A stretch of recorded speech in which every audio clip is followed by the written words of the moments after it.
Sani Solomon to dwa chalore nikech kata nyathi man dala sani inwango ka nitiere nyawadgi moro kata nitie kuonde ma ginene mbui. Koro tinde piny chalo supermarket. Piny ni machiegni. En machiegni to chalre gimora mora ma ng'ato dwaro nyalo yudo. Kendo mana ipenjo maber, mana emomiyo seche moko inwango ka jogo manigi nyithindo modak go e dala gichalo jok maparo ni nyithindo go okong'e mang'eny kaka nyithind town.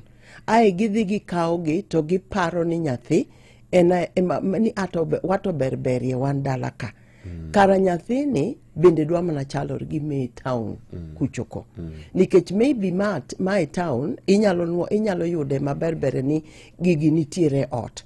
Koro ka in janyuol molony nikech tinde nitie lony manyasani kiseketo gik moko kaka yor mbui, internet girege, to onego bed ni be nitie lony mibiro ng'ego ni tang'o manone e ot ka.